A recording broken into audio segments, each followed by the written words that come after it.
Yeah. Yep. Terry, so moved. Yep. Ed seconds. All those in favor? Aye. Aye. All those opposed? Motion carried. We'll start the 239 referrals for the month. Okay.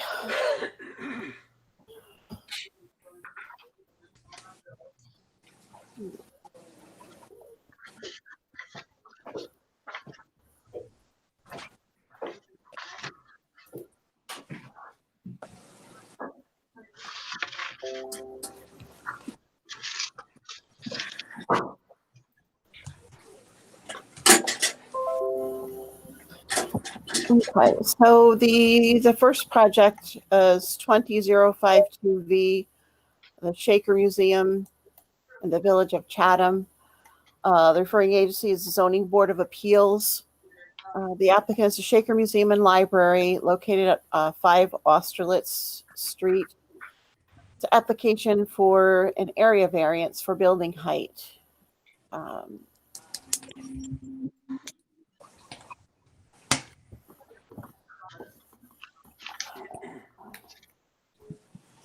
The area variance is required for the building height, which exceeds the maximum allowed.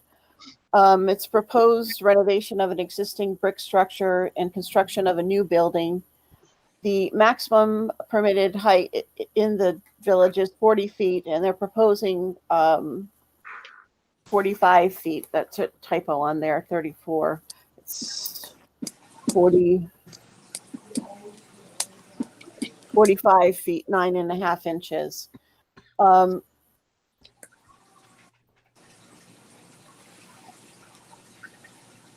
The building height in the village is determined by the mean grade. So while the existing structure is actually at 45.9 feet, because of the change in elevation between the north and the south, you see the elevation changed from here. Let me just scroll down a little bit. 2 different elevations. One part is here, the upper level is here. So in order to determine the height of this structure, it's using the mean elevation. So that is why the variance is being required for the new portion of the building. The existing portion is pre-existing non-conforming building height. So the proposed building height would be the same as the ridge line of this existing structure, which this is the existing ridge right here. And then the proposed new construction would be at that same level. If I can get to another building here.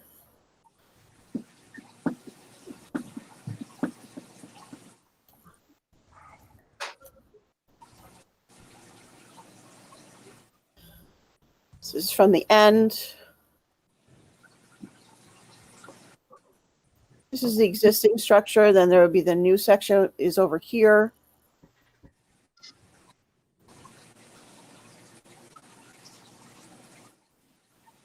And these are the elevations.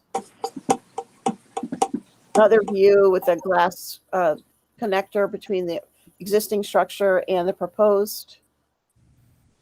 And here's another view of the this facade, showing the existing with the ridge line, and these are the proposed. This is the elevator would be in this portion here. It would be outside of the structure, connected here and here.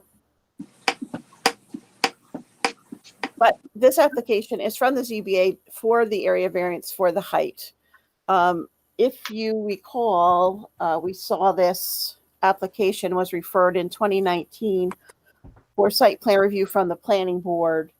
And at that time, we recommended approval. So I'd like to continue with that recommendation for approval and basically reiterate the information that we had in that letter and adding a couple of comments, noting that the existing height is, the existing structure exceeds the maximum allowable height according to this current zoning, and it is pre-existing non-conforming, and the proposed height would be consistent with the existing structure. Secondly, making a comment about the site plan, because this site plan appears to have been modified since the referral that was submitted to us in 2019. There's quite a difference between the two. It's notable differences between them. And the third comment, it pertains to the fire chief, that the local fire chief review for emergency access. Yeah, that's changed considerably, the Yes, it has. building. Right, yeah. I'll make a motion to accept staff's recommendation. Second.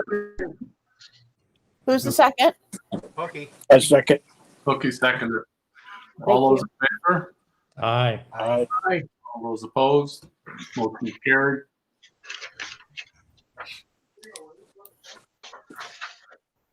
Okay, so the second project is 20053 ELP Livingston Solar. It's the Town of Livingston Planning Board to construct a large-scale solar energy system, community solar.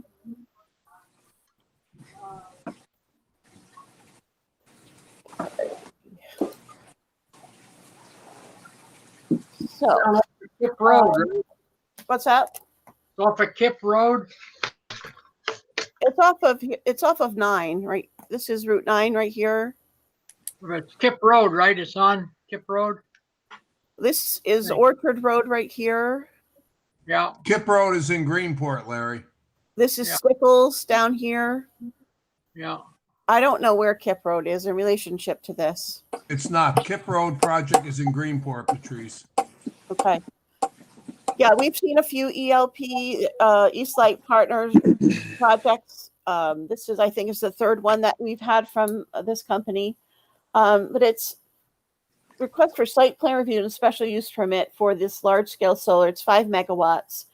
ELP will be leasing a portion of the parcel, and they also had a minor subdivision in order to establish an area where the solar would be constructed. The panel height are approximately 8 feet.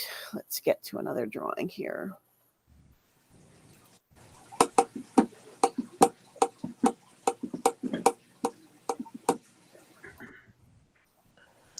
Okay, so Larry, to answer your question, here's a little bit different map to show you the location.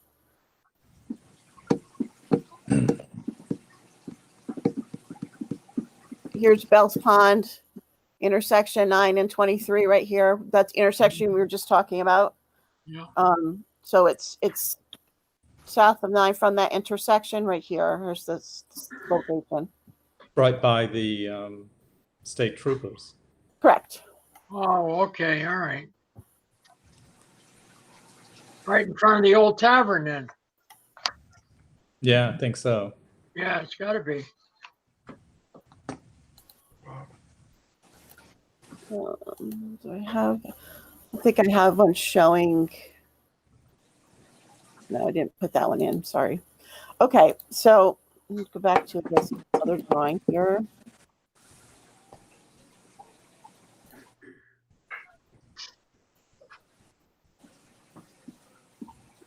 Is this the same outfit that had the one last month up towards Buckley's Corners on the south side of the road? Yes. That's what I thought. That was on Kip Road. Right. Yeah, that's Yeah. correct.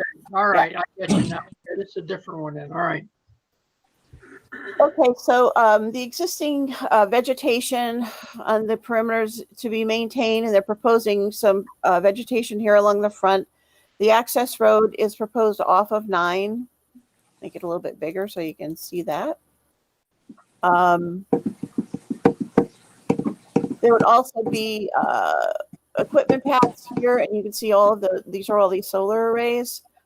These little locations are the poles where they're connecting into National Grid. There are 7 poles. The lot area minimum is 10 acres, and comply with that. It is approximately 36.8 acres. The setback requirement is 200 feet, and the proposed are exceed 200 feet. For coverage, 25% maximum, and they're proposing 21.5%. There would be perimeter fencing around the entire development. Also, warning signs on the fence with contact information. And it would do a phased construction and completed October of 2021. There's also federal wetlands on the parcel, and the parcel is located in Ag District number 4. Let me show you the other parcels. In Ag District, all of these brownish colored amber parcels are Ag District parcels. This whole project is ag land Yeah, right and now. this is all of the prime farmland soils are the darker soils here. Farmland of statewide importance, the other color brown. They're always on the best soil. Pardon me? They're always on the best soil. They seem to sprout solar panels. Right. Where's there going to be corn eventually? You plant corn between your rows of solar. Right, right. Yeah. That's what they tell you. Well, we can plant corn there. Yeah, right. There's also federal wetlands on the parcel. They've prepared a facility operations and maintenance plan, which includes preventive maintenance, vegetation, inverter servicing, inspections, road, critical repairs, and safety and security issues. They also prepared a decommissioning plan, an application to the National Grid for interconnection, and a stormwater pollution and prevention plan for stormwater. They're exceeding the 1 acre. Found that there would be countywide or intercommunity impact from this, and we're recommending approval. Some comments. The first, the ag data statement that the project is located in and also within 500 feet of parcels which are within certified ag districts and pursuant to Section 35A of the New York State Ag and Markets Law, ag data statement is required. Also suggesting that the local fire chief review the project for adequacy for emergency access. Number 3, compliance with local laws, suggesting that the project be evaluated for compliance with the Town of Livingston large-scale solar law. Soils, which we showed you the graphic there, noting that the site contains highly productive farmland soils, including prime farmland soils and soils of statewide importance. And in anticipation that the best management practices would be implemented during construction and decommissioning to minimize the impact to the site. Also noting that the decommissioning plan was required and a plan was submitted with this application. Noting that for stormwater, a stormwater pollution prevention plan was required in accordance with New York State DEC regulations. And the wetlands, they're identified on the site, and a permit may be required for any disturbance to those wetlands. And screening suggests that they add locations of the existing vegetation buffers that would be maintained and information on how they would be maintained in order to keep the screening. You see there, this is only a proposed section that would be for screening. The rest is just existing vegetation. So those comments that we have. Okay. Anybody got any questions or comments? I just want to add something just quickly. The other meeting that I was in before I came to this one was a presentation that NYSERDA was giving on solar, and a good portion of it was overview of the solar relationship to agriculture. And there's some new information that they were going to be requiring ad mitigation payments for solar projects that are sited on prime soils 1 through 4, and it's any project, any scale would be a requirement. And there's also some new guidance that they're working on with NYSERDA dealing with incorporating ag uses with the solar when it's on prime soils or ag land, in order to kind of incorporate that use and maintain that use. And they also discuss the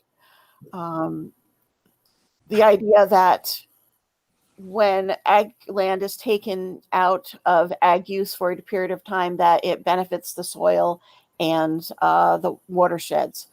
So there's some new guidance that may be coming from NYSERDA that will pertain to ag uses and the impact on ag that solar has when they're sited on ag land.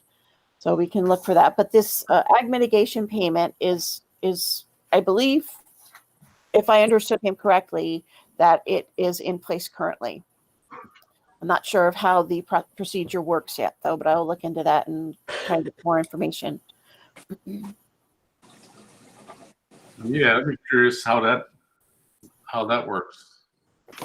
Yeah, like I say, it was I wasn't able to stay for the whole presentation, so we'll get some more information on that. Do you have any questions? Want me to show you any more drawings? No. I think we're good. Well, I'm just not in favor of using ag land for solar, though. I'm not in favor of that. There's one more comment I want to add in about DOT and the access that wasn't included in my comments. So that's the 9th comment. Okay. Your ad, what was it going to say? What's the? That the proposed access is off of State Highway Route 9. It would require a permit and review from New York State Department of Transportation for a driveway permit.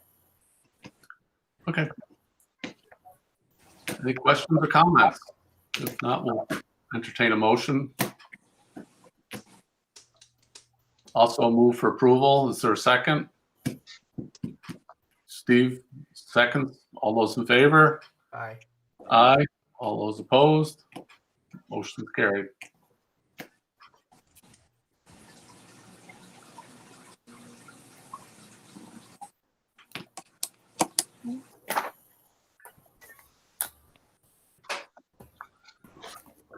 Is that NYSERDA program, Patrice, is that something that you could send a link to us so we could watch it later, or? I'm not sure if it was being recorded. It was, but I certainly would be able to obtain the slides for it. Okay. It was being recorded, and I will be able to provide that for you. Oh, thank you. Okay, thanks, Oswaldo.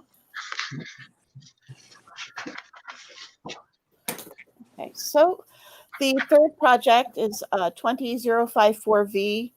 The applicant AHG Properties Incorporated, Billy Cole, the Town of Claremont Planning Board, self-storage facility.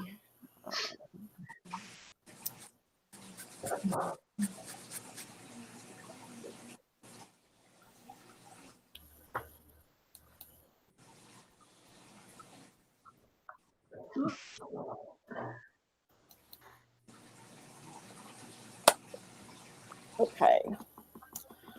So this is approval of a site plan within 500 feet of a state highway. The existing zoning is RLB3. The existing land use, you can see this is vacant. The surrounding land use is ag, residential, and commercial. And the parcel is 5.72 acres approximately. And they're proposing 4 30 by 170 structures and 1 100 by 40 by 35. So site plan review is required for construction of these.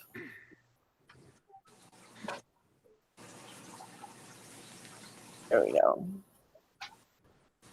I will make it a little bit bigger, but they are it's a little bit blurry. It's the original was blurry, and it doesn't get any better when I blow it up, really. So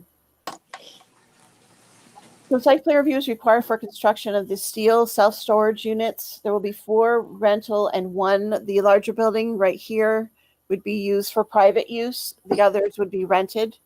Proposing constructing one structure first, 1 unit initially, and then the remaining 3 potentially in the future, depending upon market demand.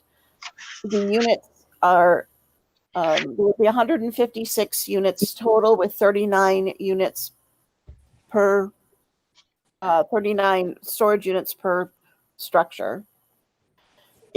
Also, a minor commercial drive would proposed off of Route 9 with a paved entrance leading onto gravel access roads, which would go around the perimeter of the storage units and then also in between each unit. The roads in between, the drives in between are one way, and there would be a parking that would be alongside of, let me blow this up a little bit. These would be the parking areas here. They're established that there would be 69 parking spaces using that configuration. The hours of operation are anticipated 6 a.m. to 7 p.m. There would be a keypad or key card gating system for security at the gate entrance here. The construction, I mentioned it would be phased with the initial just 2 structures initially. The part-time employees would be on site. The ag data statement was submitted because this parcel is located within an ag district. So also a stormwater erosion and sediment control plan was prepared. There would be proposing stormwater detention basins here and also back in the rear. In addition to swales, sheet drainage, and catch basins would be employed as well. The lot coverage, 10% proposed, is 9.78. There will also be a freestanding sign along Route 9G. I don't think there's a visual of that.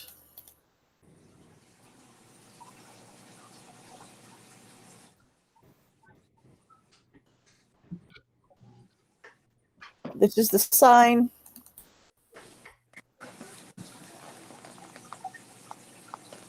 Here. And then you can see the layout of the individual building. So it would be a steel building, corrugated sides.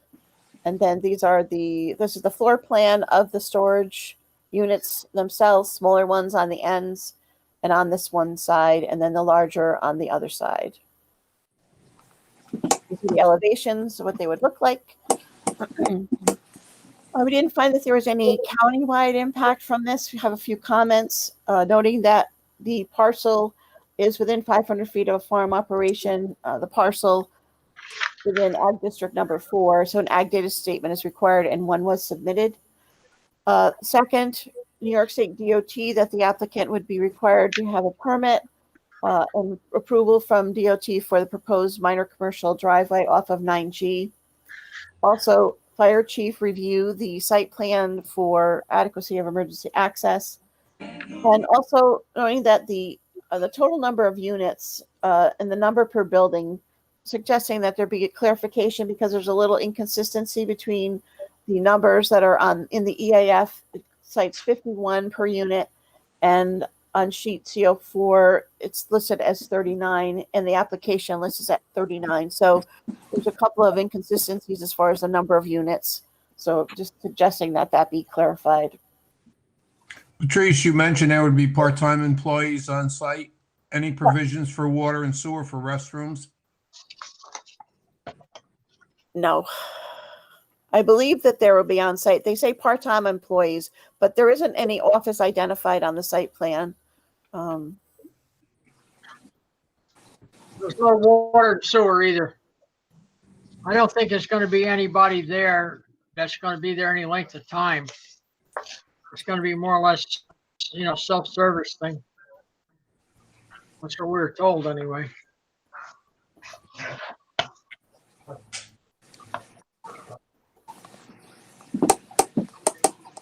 It's right next to the old Lemunion landfill. Yeah, I know where it is.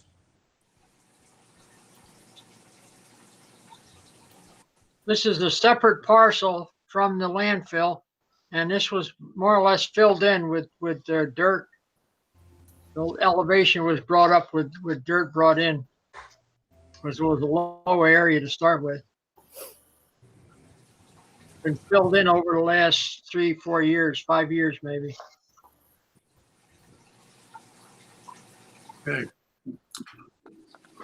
You all set, Patrice? I'm all set. Okay. Any other questions or comments? If not, we'll entertain a motion. I'll make that motion. I'll abstain from the vote because it's my project. Who's making the motion there? Hooky. Oh, Hooky, there you are. Yep. Hooky so moves. Is there a second? I'll second it. Terry seconds. All those in favor? Aye. All those opposed?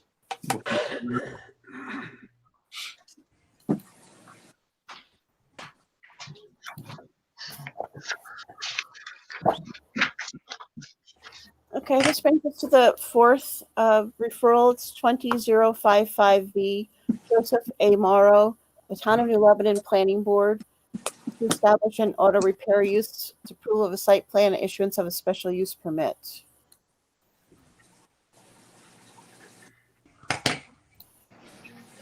Okay.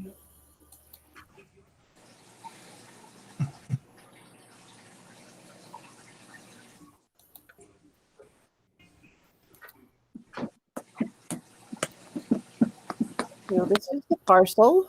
There's this tiny little access point here, which the frontage is less than what's required by zoning. They've obtained a variance for that.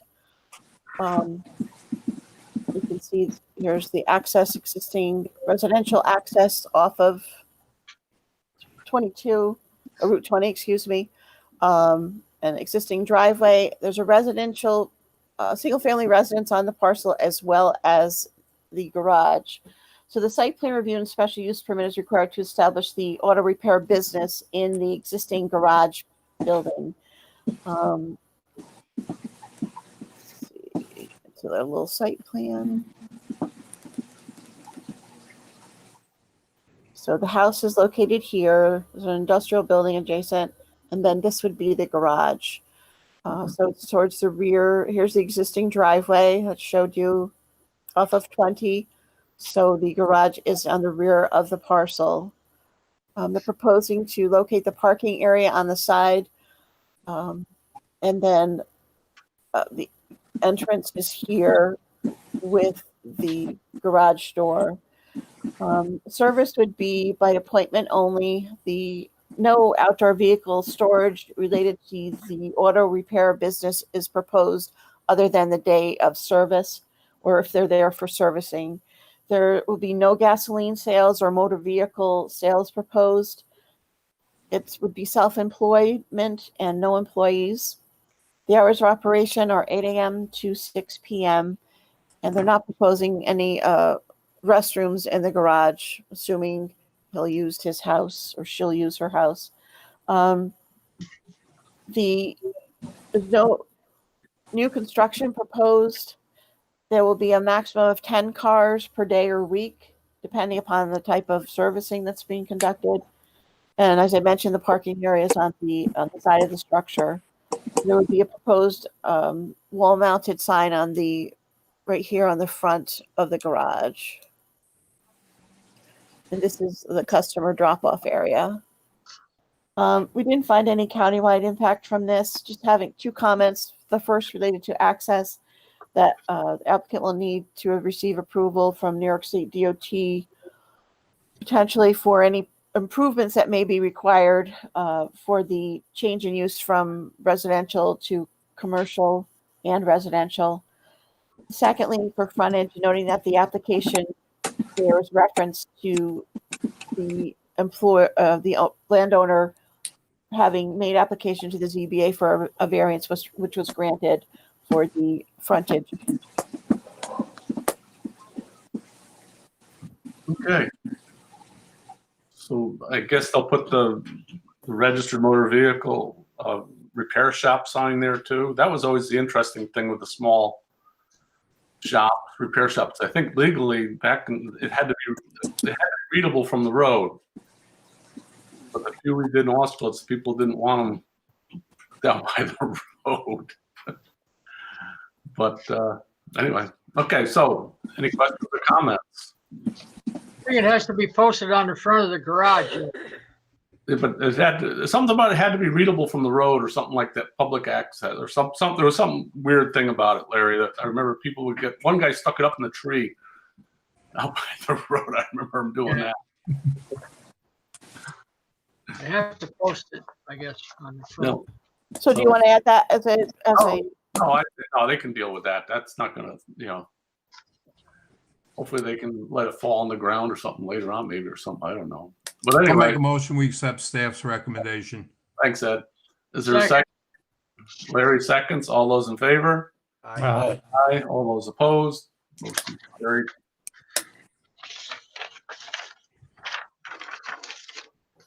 At that well right next to a septic there at his house.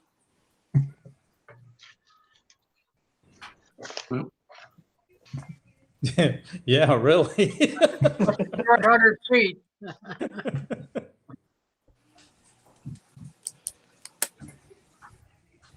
Short 100 feet.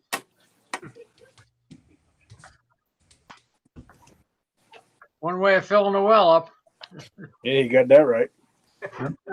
Flavored water. That's the way you do them, right, Rick? That's it. Put a What ball inside the house. do you guys think of the solar presentation, the training session we had back on the 26th? I spoke with Patrice briefly about it. One comment we came up with was that the firematics could have been skipped.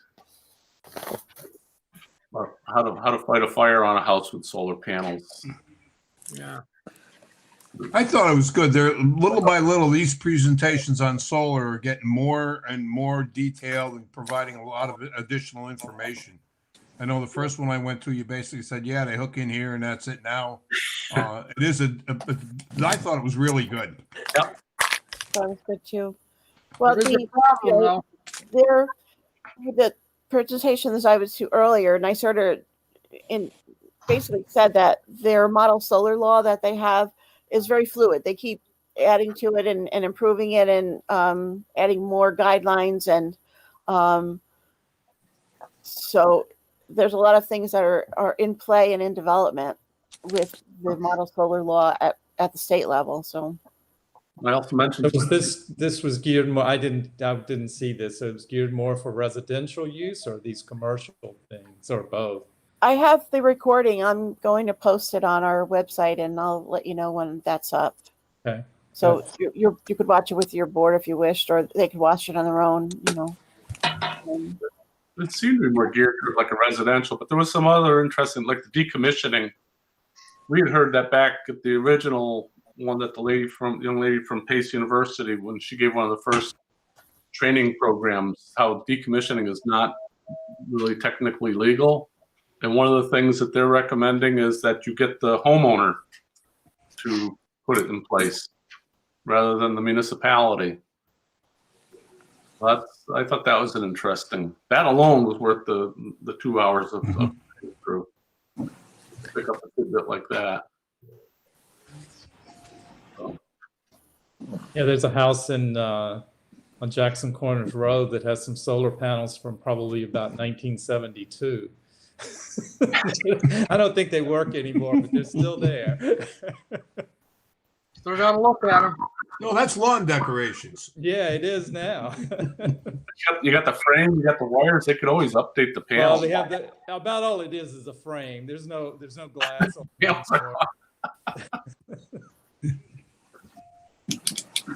We got a 500-acre solar farm being proposed over in Prairieville. That's what we heard. Yeah, we've been sort of following that. Where's that at in the process, Steve? It's just it hasn't been presented to us yet. I mean, I had a call about one in Gallatin, which we had a moratorium on it, but right now we don't have anything in our zoning law, which I don't think it would be allowed because it's not listed as a use. Yeah. But I asked the guy, I said, where is it? And it's on the border with Ancrum. So part of it's in Ancrum, part of it's in Gallatin, and it's in that valley along Route 7. And I was like, you're going to get a lot of pushback on this because it's destroying a really beautiful view shed through there. I mean, everybody loves that road. I don't know how big it was. These people from Montana, they didn't even know what they were talking, where they were. Yeah. But I said, I don't even think we allow them at all, but you can talk to the town board. They'll let you know. Better make sure you got something covered. Yeah, the Yeah. other, Terry, They'll push it in. you can, they do have, they've mentioned at the training session about NICEAG and National Grid, they have maps that are available that you can go to check to see if the infrastructure is there for solar panels. You had mentioned that, Right. that I told you that you I didn't mean, have. and that's what he said. The infrastructure is there. It's coming in from Ancrum. Yeah. And that is there because he said that. But I don't know. I don't know whether this will go anywhere or not. Yeah. But that 500 acres in Prairieville, that's all ag land. And of course Yeah, it is. Yeah, it is. Residential all the way around it. Well, my understanding was that started off with one gentleman there had 350 acres, and then some other one piggybacked onto it, I thought. The governor's pushing that. The governor's pushing that through. Yeah. Well, they lowered the level. So. Well, anybody else? Patrice, you got anything else to No, I don't. discuss tonight? We've got a couple new members who will be joining us in January, I guess, right? Well, the two nominations, the resolution will go to county government next week. So, for Region 1 and Region 3. Who's going off? Cheryl in Region 1, so the nominee is Patrick Ball, and Region 3, Steve Hook, and the nominee is Mallory Mort from Ghent. Well, you'll just get So I a have the resolutions for county government. What? So, Hookie's getting dumped or what? Yeah, it's Ghent's turn. They got 3 years. yeah. So then you can come back after that. I can come back after next year. You have an opening. You better. Look, I'm looking for you. We know where you live. Okay, so I guess that's Ed. Did you hear anything about the? I get one of those email blasts from DEC, and they were going to hold a public hearing about extending the deer season between Christmas and New Year's, bow and arrow and muzzle loading. Right, I haven't heard anything on it. Yeah, I didn't. I was wondering if anybody had heard anything else on it. You probably get it, that DEC Yeah, environmental. I saw it also, but they haven't, they were looking for comment on it, so I don't know whether they're gonna make it pass a immediate decision after the regular season or what they're gonna do. Yeah, it'd be interesting. There's a lot of deer out there, that's for sure. A lot of them are getting hit by the cars too. Oh, yeah. That They're all too. over the place, laying everywhere in the road. As soon as it gets cold, they start moving around a little bit. They do. Well, this is their time of the year to be chasing the ladies, so. Okay, well, thank you all very much for this evening. And Waldo, thank you again. Thank you for your help. And Everyone have a happy holiday. have a happy holiday. Don't you forget, too. whoever may be Everybody. looking, if there's And only stay 10 people in safe. your Put dining your room. masks on. Stay safe. Small gatherings, yes. Wear your mask, Rick. Oh, yeah. Yeah. All right, good night. Good night, Good night, everyone. everyone. Guys.